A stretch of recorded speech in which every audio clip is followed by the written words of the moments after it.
আসসালামু আলাইকুম প্রিয় দর্শকবৃন্দ। কিয়ামত মানব জীবনের চূড়ান্ত পরিণতি। পবিত্র কোরআন ও হাদিসে কিয়ামতের আলামতগুলো নিয়ে অনেকবার আলোচনা হয়েছে। আজকের ভিডিওতে আমরা কিয়ামতের 10টি বড় আলামত নিয়ে বিশদভাবে আলোচনা করব। এই আলামতগুলো আমাদের জন্য একটি গুরুত্বপূর্ণ শিক্ষা এবং সতর্কবার্তা। সম্পূর্ণ ভিডিও না টেনে দেখার অনুরোধ রইল, কেননা এখানে কোরআন ও হাদিসের বিভিন্ন আয়াত সমৃদ্ধ তথ্য তুলে ধরা হবে কিয়ামতের আলামত সম্পর্কে।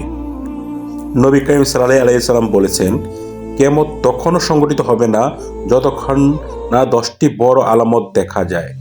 মুসলিম শরীফ হাদিস নম্বর 2901।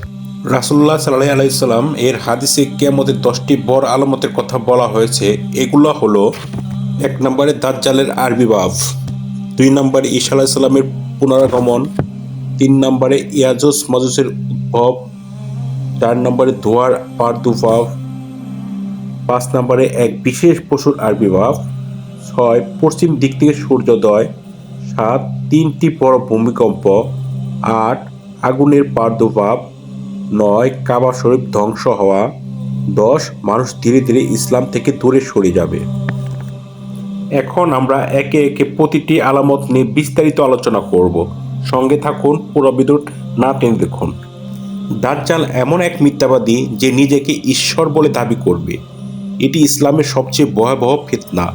আমাদের নবী হযরত মুহাম্মদ সাল্লাল্লাহু আলাইহি ওয়াসাল্লাম বলেছেন, কোনো নবী আসেনি যিনি তার উম্মতকে দাজ্জাল সম্পর্কে সতর্ক করেনি। সহিহ বুখারী হাদিস নম্বর 7132। দাজ্জাল তার জাদু ও প্রতারণার মাধ্যমে মানুষকে বিভ্রান্ত করবে।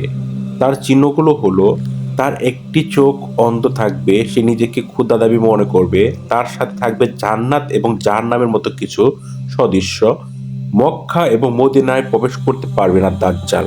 এগুলো হলো তার চিহ্ন। দাজ্জালকে ধ্বংস করার জন্য আল্লাহ ঈসা আলাইহিস সালামকে পৃথিবীতে পাঠাবেন। তিনি মসজিদুল আকসায় নামাজ পড়বেন এবং দাজ্জালকে হত্যা করবেন। হযরত মুহাম্মদ সাল্লাল্লাহু আলাইহি ওয়াসাল্লাম বলেছেন, ঈসা আলাইহিস সালাম পৃথিবীতে অবতরণ করবেন এবং দাজ্জালকে হত্যা করবেন।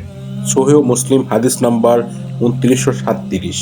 ঈসা আলাইহিস সালাম পৃথিবীতে সুবিচার প্রতিষ্ঠা করবেন এবং ইসলাম ধর্মের অনুসারীদের নেতৃত্ব দিবেন। ইয়াজুজ মাজুজের উদ্ভব। ইয়াজুজ মাজুজ হলো এমন এক বিপদ যারা পৃথিবীতে তাণ্ডব চালাবে।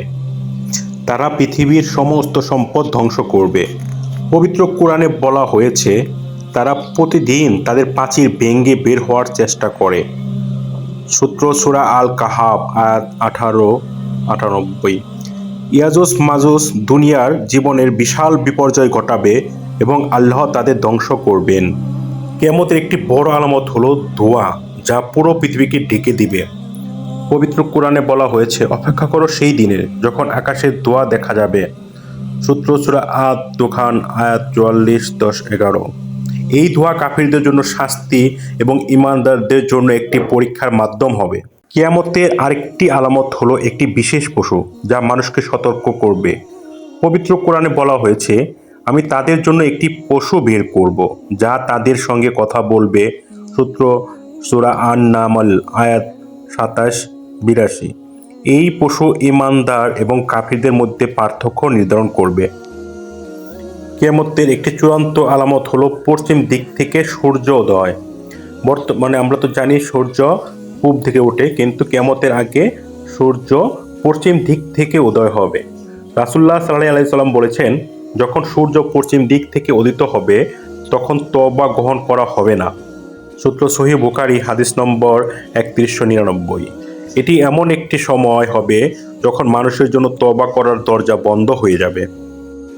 কিয়ামতের আগে 3টি বড় ভূমিকম্প হবে পূর্বে, পশ্চিমে, আরব উপদ্বীপে। এই ভূমিকম্পগুলো মানুষের জন্য একটি বড় সতর্ক সংকেত হবে। আগুনের প্রাদুর্ভাব কিয়ামতের একটি বড় আলামত। আগুন ইয়েমেন থেকে শুরু হবে এবং মানুষকে একত্রিত করবে। রাসূলুল্লাহ সাল্লাল্লাহু আলাইহি সাল্লাম বলেছেন, তোমাদের একটি আগুন ইয়েমেন থেকে বের হবে যা মানুষকে হাসরের দিকে নিয়ে যাবে। সূত্র সহিহ বুখারী হাদিস নাম্বার 6514। কিয়ামতের আরেকটি বড় আলামত হলো কাবা শরীফ ধ্বংস হয়ে যাওয়া। এটি একটি অত্যন্ত বেদনাদায়ক ঘটনা। মানুষ ইসলাম থেকে দূরে সরে যাবে। সবশেষ মানুষ ধীরে ধীরে ইসলাম শিক্ষা থেকে দূরে সরে যাবে। নবী করিম সাল্লাল্লাহু আলাইহি ওয়াসাল্লাম বলেছেন, কোরআনের জ্ঞান হারিয়ে যাবে এবং মানুষ ধর্ম পালন বন্ধ করবে। সূত্র সহিহ মুসলিম, হাদিস নাম্বার 2671।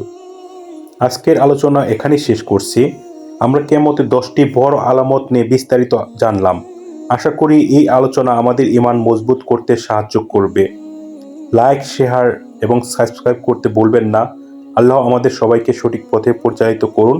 আসসালামু আলাইকুম ওয়া রাহমাতুল্লাহি ওয়া বারাকাতুহু।